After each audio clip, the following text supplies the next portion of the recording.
اور یہاں مترجم کا حاشیہ ختم ہوتا ہے۔ 10واں ادب، اس کا تعلق باطن سے ہے۔ قبولیت کا اصل اور قریب ترین سبب یہ ہے کہ بارگاہ خداوندی میں صدق دل سے توبہ کرے اور حقداروں کے حقوق ادا کرے۔ کعب ابن احبار رضی اللہ عنہ روایت کرتے ہیں کہ بنی اسرائیل میں ایک مرتبہ زبردست قحط پڑا۔ حضرت موسیٰ علیہ السلام اپنی قوم کے ساتھ 3 بار شہر سے باہر تشریف لے گئے اور بارش کی دعا کی، لیکن دعا قبول نہیں ہوئی۔ اللہ تعالیٰ نے آپ کو بذریعہ وحی مطلع فرمایا کہ میں تمہاری قوم کی دعا قبول نہیں کروں گا، کیونکہ تم لوگوں میں ایک شخص چغل خوری کی عادت میں مبتلا ہے۔ حضرت موسیٰ علیہ السلام نے عرض کیا، یا اللہ ہمیں بتلا دیجئے وہ شخص کون ہے تاکہ ہم اسے الگ کر دیں۔ فرمایا، اے موسیٰ، میں تمہیں چغل خوری سے منع کر رہا ہوں اور خود اس میں مبتلا ہو جاؤں، یہ کیسے ہو سکتا ہے؟ موسیٰ علیہ السلام نے اپنی قوم سے کہا، تم سب بارگاہ ایزدی میں اس خبیث عادت سے توبہ کرو۔ سب نے توبہ کی، تب بارش ہوئی اور پوری قوم کو قحط سے نجات ملی۔ سعید ابن جبیر رضی اللہ عنہ کہتے ہیں کہ بنی اسرائیل کے کسی بادشاہ کے زمانے میں زبردست قحط پڑا۔ لوگوں نے بارش کی دعا مانگی، لیکن در قبولیت وا نہ ہوا۔ بادشاہ نے کہا، اے اللہ، یا تو باران رحمت عطا کر، ورنہ ہم تجھ کو تکلیف پہنچائیں گے۔ لوگوں نے دریافت کیا، تم اللہ کو کس طرح تکلیف پہنچا سکتے ہو؟ وہ آسمان میں ہے، تم یہاں زمین پر ہو۔ بادشاہ نے جواب دیا، ہم اس کے نیک بندوں اور دوستوں کو قتل کر دیں گے، ان کا قتل اس کی ایذا کا باعث ہوگا۔ راوی کہتے ہیں کہ بادشاہ کے ان گستاخانہ کلمات کے بعد زبردست بارش ہوئی۔ حضرت سفیان الثوری رحمۃ اللہ علیہ روایت کرتے ہیں کہ بنی اسرائیل میں ایک مرتبہ 7 برس تک مسلسل قحط کے عذاب میں گرفتار رہے۔ نوبت مردار جانوروں اور معصوم بچوں کو کھانے تک جا پہنچی۔ لوگ بھوک کی سوزش سے تڑپ کر پہاڑوں میں چلے جاتے اور وہاں گریہ وزاری کرتے۔ اللہ تعالیٰ نے بنی اسرائیل کے پیغمبروں کو بذریعہ وحی مطلع کیا کہ تم میں سے کسی بھی مانگنے والے کی دعا قبول نہیں کروں گا اور نہ کسی رونے والے پر رحم کروں گا، چاہے تم میری طرف اتنا چلو کہ تمہاری زبانیں تھک جائیں۔ ہاں، اگر تم نے حقداروں کے حقوق ادا کر دیے تو تمہیں اس عذاب سے نجات دے دی جائے گی۔ لوگوں نے حکم الہی کی تعمیل کی، اسی روز بارش ہوئی اور لوگوں نے سکون کا سانس لیا۔ مالک ابن دینار رحمۃ اللہ علیہ کہتے ہیں کہ ایک مرتبہ بنی اسرائیل باران رحمت کی دعا مانگنے کے لیے شہر سے باہر گئے۔ اللہ تعالیٰ نے ان کے پیغمبر سے فرمایا کہ اپنی قوم سے کہہ دو کہ تم ناپاک جسموں کے ساتھ میرے سامنے حاضر ہوتے ہو اور دعا کے لیے وہ ہاتھ پھیلا رہے ہو جن سے تم نے ناحق خون بہایا اور حرام رزق سے پیٹ بھرا ہے۔ دور ہو جاؤ، میں اب تم سے زیادہ ناراض ہوں۔ ابو الصدیق ناجی بیان کرتے ہیں کہ حضرت سلیمان علیہ السلام اپنی قوم کی معیت میں باران رحمت کی طلب کے لیے شہر سے باہر تشریف لے جا رہے تھے۔ راستے میں آپ نے دیکھا کہ ایک چونٹی آسمان کی طرف پاؤں اٹھائے ہوئے یہ دعا کر رہی ہے، اے اللہ، ہم بھی تیری مخلوق ہیں اور ہمیں بھی تیرے رزق کی ضرورت ہے۔ دوسروں کے گناہوں کی پاداش میں ہم ناکردہ گناہوں کو ہلاک نہ کر۔ حضرت سلیمان علیہ السلام نے فرمایا، لوگو واپس چلو، اب تمہاری دعا کی ضرورت نہیں رہی۔ اوزائی رحمۃ اللہ علیہ فرماتے ہیں کہ لوگ بارش کی دعا کے لیے جمع ہوئے۔ بلال ابن سعد رحمۃ اللہ علیہ نے کھڑے ہو کر اللہ عز و جل کی حمد و ثنا بیان کی اور لوگوں سے خطاب کرتے ہوئے فرمایا، حاضرین مجلس، تم اپنی خطاؤں کا اقرار کرتے ہو یا نہیں؟ لوگوں نے عرض کیا، بے شک ہم اپنے گناہوں کا اعتراف کرتے ہیں۔ بلال ابن سعید رحمۃ اللہ علیہ نے کہا کہ اے اللہ، تو نے اپنی کتاب میں ارشاد فرمایا ہے، ما علی المحسنین من سبیل، پارہ نمبر 10 رکوع نمبر 18 آیت نمبر 91، ان نیکوکاروں پر کسی قسم کا کوئی الزام عائد نہیں۔ ہم اپنے گناہوں کے معترف ہیں، تیری مغفرت ہم ہی جیسے لوگوں کے لیے ہے۔ اے اللہ، ہماری مغفرت کر، ہم پر رحم فرما اور باران رحمت عطا کر۔ بلال بن سعد رحمۃ اللہ علیہ کے ساتھ حاضرین نے بھی دعا کے لیے ہاتھ اٹھائے۔ رحمت خداوندی کو جوش آیا اور اسی وقت پانی برسا۔ مالک بن دینار رحمۃ اللہ علیہ سے لوگوں نے عرض کیا، ہمارے لیے بارش کی دعا کیجیے۔ فرمایا، تم بارش میں دیر سمجھتے ہو اور میں پتھر برسنے میں دیر سمجھ رہا ہوں۔ مطلب یہ ہے کہ ہمارے اعمال ایسے کہاں کہ بارش ہو، غنیمت یہ ہے کہ پتھر نہیں برس رہے ہیں۔ روایت ہے کہ حضرت عیسیٰ علیہ السلام اپنی قوم کے ساتھ بارش کی دعا کے لیے باہر تشریف لے گئے۔ جب جنگل میں پہنچے تو لوگوں نے ارشاد فرمایا، تم میں سے جس شخص نے بھی گناہ کیا ہو وہ واپس چلا جائے۔ یہ سن کر تمام لوگ واپس ہو گئے، صرف ایک شخص رہ گیا۔ حضرت عیسیٰ علیہ السلام نے شخص سے دریافت کیا، کیا تم نے کوئی گناہ نہیں کیا ہے؟ اس نے عرض کیا، بخدا مجھے نہیں معلوم کہ میں نے کوئی گناہ کیا ہے یا نہیں، البتہ ایک روز ایسا ہوا کہ میں نماز پڑھ رہا تھا، قریب سے ایک عورت گزری، میں نے اسے اپنی اس آنکھ سے دیکھ لیا۔ جب وہ چلی گئی تو میں نے انگلی کے ذریعے آنکھ نکالی اور اس عورت کے پیچھے پھینک دی۔ حضرت عیسیٰ علیہ السلام نے کہا، تم دعا کرو میں آمین کہوں گا۔ راوی کہتے ہیں کہ اسی وقت آسمان پر ابر چھا گئے اور زبردست بارش ہوئی۔ یحییٰ الغسانی رحمۃ اللہ علیہ کہتے ہیں کہ حضرت داؤد علیہ السلام کے زمانے میں لوگ قحط سالی میں مبتلا ہوئے۔ دعائے استسقاء کے لیے 3 بزرگ علماء منتخب کیے گئے اور ان کی سرکردگی میں لوگوں کا قافلہ جنگل میں پہنچا۔ ایک عالم نے یہ دعا کی، اے اللہ تو نے تورات میں فرمایا ہے کہ جو ہم پر ظلم کرے ہم اسے معاف کر دیں، اے اللہ ہم نے اپنے نفسوں پر ظلم کیا تو ہمیں معاف فرما۔ دوسرے عالم نے عرض کیا، اے اللہ تو نے تورات میں ارشاد فرمایا ہے اپنے غلاموں کو آزاد کرو، الہی ہم تیرے غلام ہیں ہمیں آزادی عطا کر۔ تیسرے عالم نے کہا، اے اللہ تورات میں تو نے ہمیں حکم دیا ہے کہ جب ہمارے دروازوں پر مساکین آئیں اور دست سوال دراز کریں تو ہم انہیں مایوس نہ کریں، الہی ہم تیرے مساکین ہیں، تیرے دروازے پر سجدہ ریز ہیں، ہمیں محروم نہ کر، ہماری دعائیں قبول فرما۔ کہتے ہیں کہ یہ دعائیں قبول ہوئیں اور لوگوں کو خشک سالی سے نجات ملی۔ عطا سلمی رحمۃ اللہ علیہ کہتے ہیں کہ ایک سال زبردست قحط پڑا، ہم سب لوگ بارش کی دعا کے لیے آبادی سے باہر پہنچے۔ قبرستان میں اچانک سعدون مجنوں سے ملاقات ہوئی۔ انہوں نے مجھ سے دریافت کیا، عطا کیا قیامت کا دن ہے یا قبروں سے لوگ نکل کھڑے ہوئے ہیں؟ میں نے عرض کیا، نہ قیامت کا دن ہے اور نہ قبروں سے لوگ نکلے ہیں، یہ تو شہر کے لوگ ہیں جو بارش کی دعا کے لیے آئے ہیں۔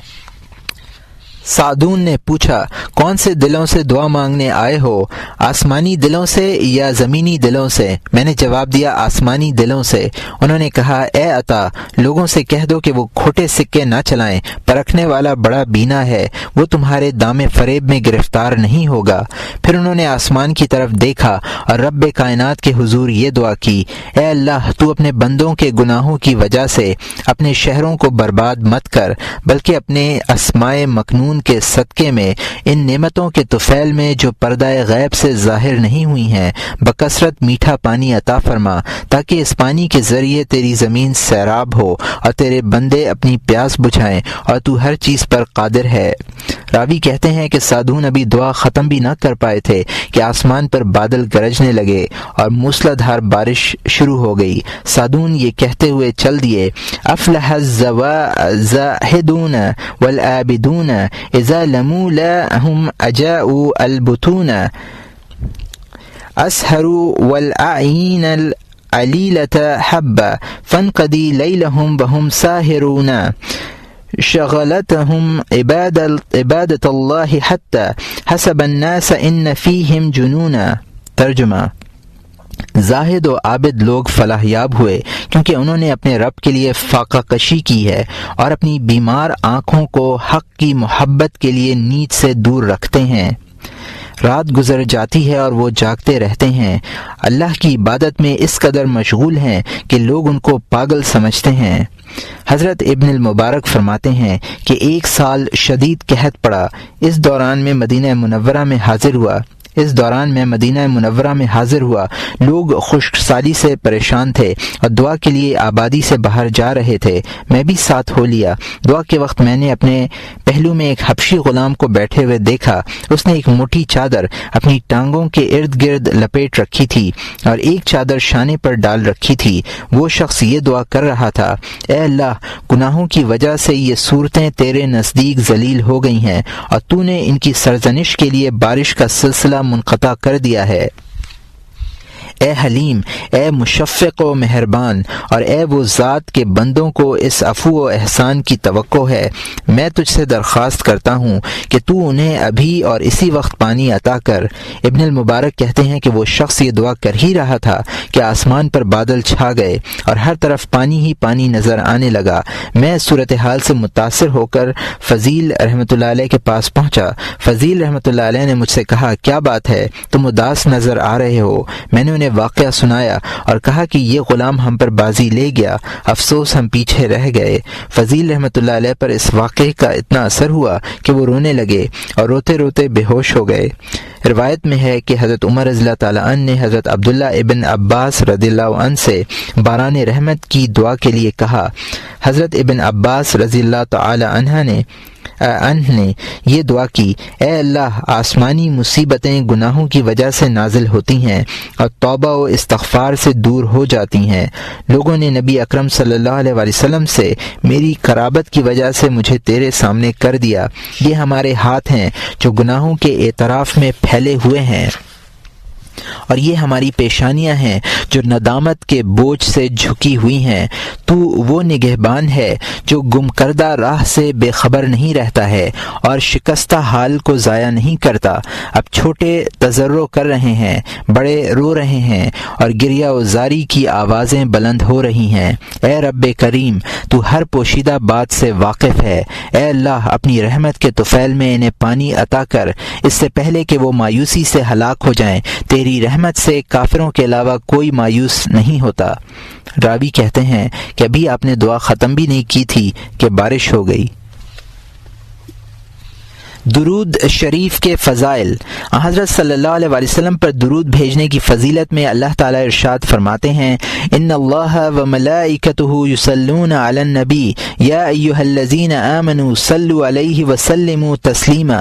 پارہ نمبر 22، رکوع نمبر 4، آیت نمبر 56۔ بے شک اللہ تعالیٰ اور اس کے فرشتے رحمت بھیجتے ہیں ان پیغمبر پر، اے ایمان والو تم بھی آپ پر رحمت بھیجا کرو اور خوب سلام بھیجا کرو۔ اس سلسلے کی روایات یہ ہیں۔ حضرت ابو طلحہ رضی اللہ عنہ کہتے ہیں کہ ایک روز سرکار دو عالم صلی اللہ علیہ وسلم تشریف لائے، چہرہ مبارک پر بشارت کا نور تھا۔ ارشاد فرمایا، جاءنی جبرائیل علیہ السلام فقال اما تردی یا محمد الا یصلی علیک احد من امتک صلاة واحدة الا صلیت علیہ عشرا ولا یسلم علیک احد من امتک الا سلمت علیہ عشرا۔ یہ نسائی اور ابن حبان کی حدیث ہے جو کہ باسناد جید ہے۔ میرے پاس جبرائیل علیہ السلام آئے اور کہنے لگے، اے محمد، کیا آپ اس بات سے خوش نہیں ہیں کہ آپ کی امت میں سے جو شخص آپ پر 1 مرتبہ درود پڑھے میں اس کے لیے 10 مرتبہ رحمت کی دعا کروں، اور جو شخص آپ کی امت میں سے 1 مرتبہ آپ پر سلام بھیجے میں اس کے لیے 10 بار سلامتی کی دعا کروں گا۔ من صلی علیہ صلت علیہ الملائکۃ ما صلی فلیقل ابدا من ذلک او لیکثر۔ یہ بیہقی اور طبرانی کی حدیث ہے جس کو عامر ابن ربیعہ رضی اللہ عنہ نے روایت کیا ہے، اور یہ باسناد ضعیف ہے۔ جو شخص مجھ پر درود پڑھتا ہے فرشتے اس کے حق میں اس وقت تک دعائے رحمت کرتے ہیں جب تک وہ اپنے عمل میں مصروف رہتا ہے۔ اب یہ بندے پر موقوف ہے کہ زیادہ درود پڑھے یا کم پڑھے۔ لوگوں میں مجھ سے زیادہ قریب وہ شخص ہے جو مجھ پر سب سے زیادہ درود پڑھتا ہے۔ ان اول الناس بی اکثرہم علی صلاۃ، اور یہ ترمذی اور یہ ترمذی کی حدیث ہے جس کو ابن مسعود رضی اللہ عنہ نے روایت کیا ہے۔ بحسب امری من البخل ان اذکر عنده فلا یصلی۔ آدمی کے بخیل ہونے کے لیے اتنا ہی کافی ہے کہ اس کے سامنے میرا ذکر ہو اور وہ درود نہ پڑھے۔ اور یہاں مترجم نے حاشیے میں لکھا ہے کہ یہ الفاظ قاسم ابن صبغ نے حسن بن علی رضی اللہ تعالیٰ عنہ سے روایت کیے ہیں۔ اس مضمون کی ایک روایت حسین بن علی رضی اللہ تعالیٰ عنہ سے نسائی، ابن حبان اور ترمذی میں منقول ہے۔ اس کے الفاظ یہ ہیں، البخیل من ذکرت عنده فلم یصلی علی۔ اور یہاں مترجم کا حاشیہ ختم ہوتا ہے، من صلی علی من امتی کتبت له 10 حسنات ومحبت عنه 10 سیئات۔ اور یہاں مترجم نے حاشیے میں لکھا ہے کہ عمر ابن دینار کی یہ روایت نسائی نے الیوم واللیلہ میں اس اضافے کے ساتھ نقل کی ہے، مخلص من قلبه صلی اللہ علیہ بها عشر صلاة ورفع بها 10 درجات۔ ابن حبان نے بھی انس رضی اللہ تعالی عنہ سے یہی مضمون نقل کیا ہے، لیکن اس میں اخلاص قلب، رفع درجات اور محو سیئات کا ذکر نہیں ہے۔ اور یہاں مترجم کا حاشیہ ختم ہوتا ہے۔ ترجمہ: میری امت میں سے جو شخص مجھ پر درود پڑھے گا اس کے لیے 10 نیکیاں لکھی جائیں گی اور اس کو 10 برائیاں اور اس کی 10 برائیاں مٹا دی جائیں گی۔ من قال حين بسمع الاذان والاقامه اللهم رب هذه الدعوه التامه والصلاه القائمه صل على محمد عبدك ورسولك وآته الوسيله والفضيله والدرجه الرفيعه والشفاعه يوم القيامه حلت له شفاعتي۔ اور یہاں مترجم نے حاشیے میں لکھا ہے کہ بخاری بروایت جابر رضی اللہ عنہ، لیکن اس میں تکبیر کا ذکر نہیں ہے، اور نہ صلی علی محمد عبدک و رسولک اور حلت لہ الشفاعت کے الفاظ ہیں۔ البتہ ابن وہب نے یہ تمام اضافے روایت کیے ہیں۔ تقریباً یہی مضمون حسن ابن علی معمری نے الیوم واللیلہ میں ابو دردہ سے اور مستغفری نے کتاب الدعوات میں ابو رافع رحمۃ اللہ علیہ سے روایت کیا ہے۔ مسلم میں عبداللہ ابن عمر رضی اللہ عنہ کی حدیث ہے، اذا سمعت المؤذن فقولوا امثل ما يقول ثم صلوا الله لي للوسيلة وفيه فمن سال الوسيلة حلت عليه الشفاعة۔ اور یہاں مترجم کا حاشیہ ختم ہوتا ہے۔ جو شخص اذان اور تکبیر سن کر یہ دعا پڑھے، اللہم رب هذه الدعوة التامة والصلاة القائمة صلی علی محمد عبدك ورسولك وأعطه الوسيلة والفضيلة والدرجة الرفيعة والشفاعة يوم القيامة، اس کے لیے میری شفاعت واجب ہو گئی۔ من صلی علی فی کتاب لم تزل الملائکة یستغفرون له ما دام اسمی فی ذلک الکتاب۔ یہ طبرانی ابو الشیخ اور مستغفری کی حدیث ہے، جس کو ابو ہریرہ رضی اللہ عنہ نے روایت کیا ہے، جو کہ بسند ضعیف ہے۔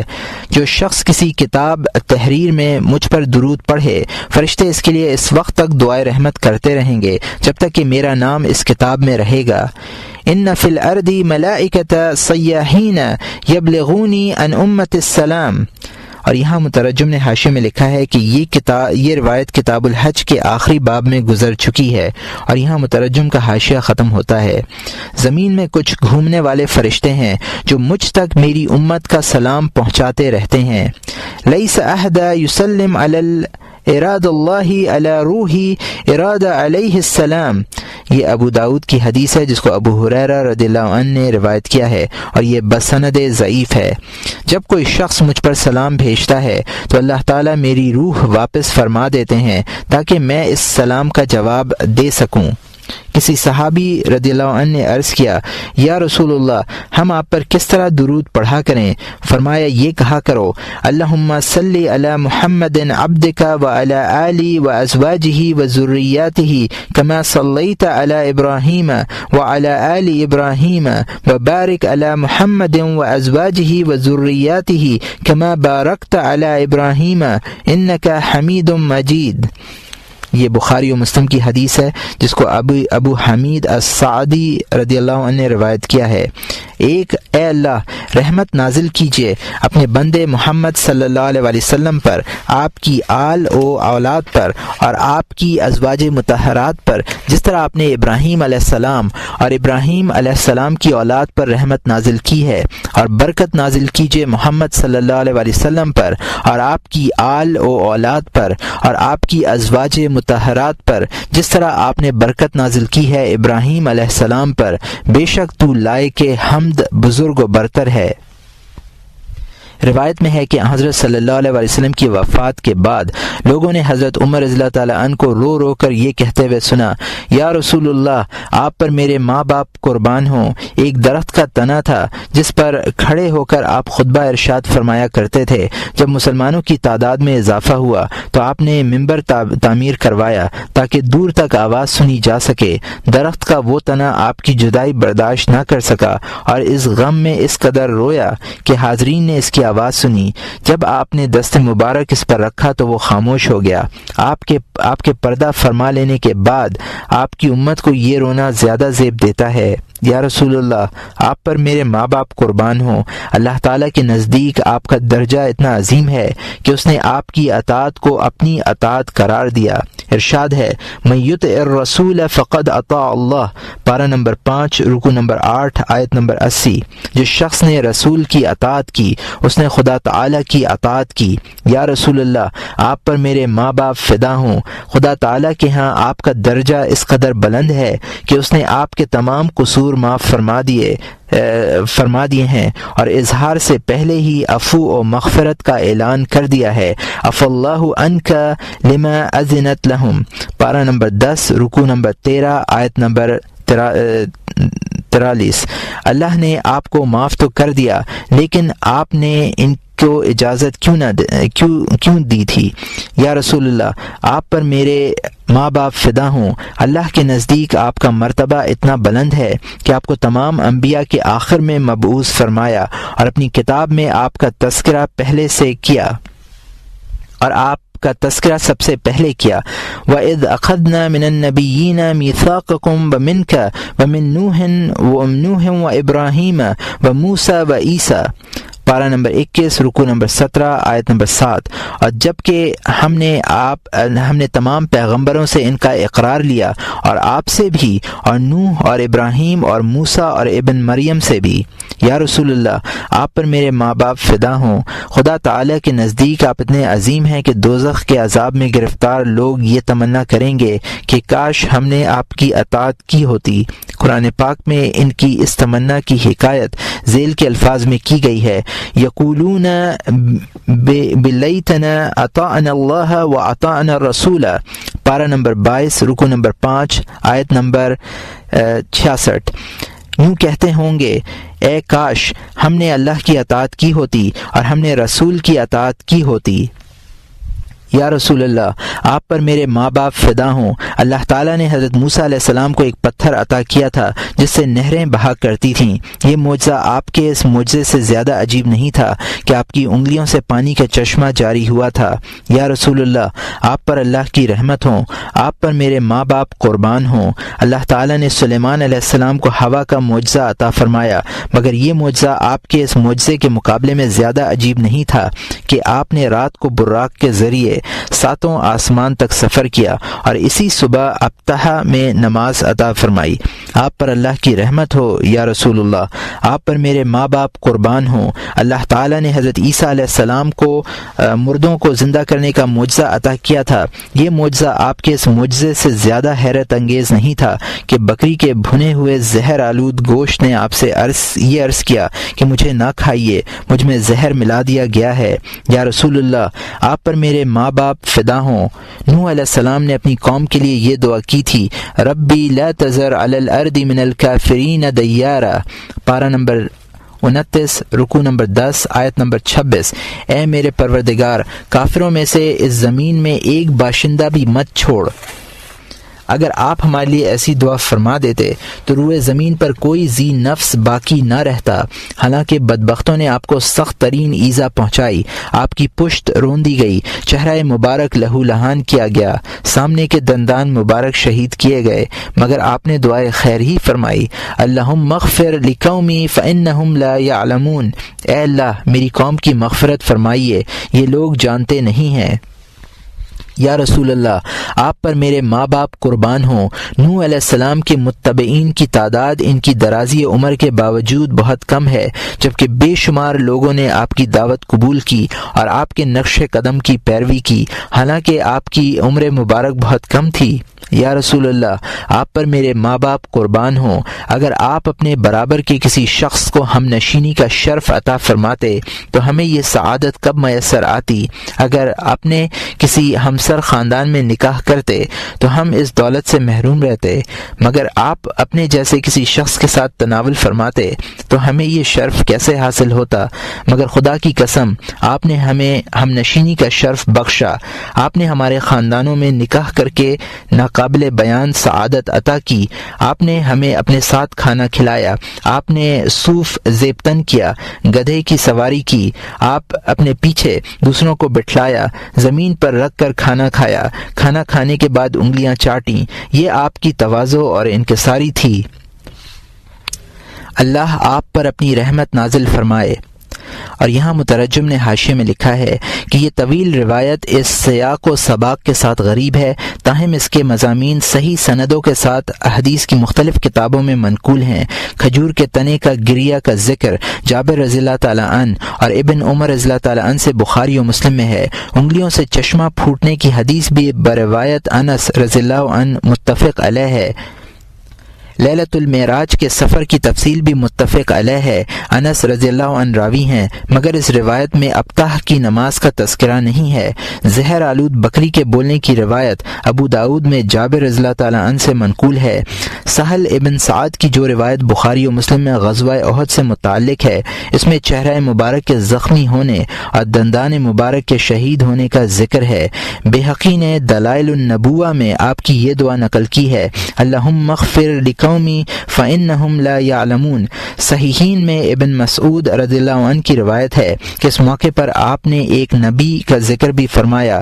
صوف پہننے کی روایت سعل ابن سعد رضی اللہ عنہ سے طیالسی نے دریافت کی ہے۔ گدھے کی سواری اور دوسروں کو پیچھے بٹھانے کا ذکر بخاری و مسلم میں اسامہ ابن زید رضی اللہ عنہ کی حدیث میں ہے۔ کھانا زمین پر رکھ کر کھانے کی روایت حسن سے احمد نے مرسلن نقل کی ہے۔ کھانا زمین پر رکھ کے کھانے کی روایت حسن سے احمد نے مرسلن نقل کی ہے۔ بخاری میں انس رضی اللہ تعالیٰ عنہ کی روایت کے الفاظ یہ ہیں، ما اکل رسول اللہ صلی اللہ علیہ وسلم علی خوان قط۔ یہ کھانے سے فارغ ہونے کے بعد انگلیاں چاٹنے کی حدیث مسلم میں ہے۔ کعب ابن مالک رضی اللہ عنہ اور انس ابن مالک رضی اللہ عنہ اس کے راوی ہیں۔ اور یہاں مترجم کا حاشیہ ختم ہوتا ہے۔ ایک بزرگ فرماتے ہیں کہ میں حدیث لکھا کرتا تھا، جب سرکار دو عالم صلی اللہ علیہ وسلم کا اسم گرامی آتا تو میں صرف صلاۃ پر اکتفا کرتا، سلام نہ کہتا۔ ایک رات میں نے خواب میں حضرت صلی اللہ علیہ وسلم کی زیارت کی۔ آپ نے فرمایا، تم مکمل درود کیوں نہیں پڑھتے؟ اس کے بعد صلاۃ کے ساتھ سلام کا التزام بھی کرنے لگا۔ ابو الحسن شافعی رحمۃ اللہ علیہ کہتے ہیں کہ میں نے خواب میں سرکار دو عالم صلی اللہ علیہ وسلم سے عرض کیا، یا رسول اللہ، امام شافعی رحمۃ اللہ علیہ نے اپنی کتاب الرسالہ میں یہ کہا ہے، وصلی اللہ علی محمد کلما ذکرہ الذاکرون وغفل عن ذکرہ الغافلون۔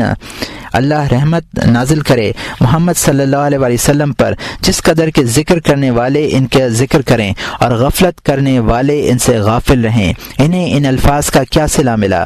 آپ نے فرمایا، شافعی رحمۃ اللہ علیہ کو ہماری طرف سے یہ صلہ ملا ہے کہ وہ قیامت کے دن حساب کے لیے کھڑے نہیں کیے جائیں گے۔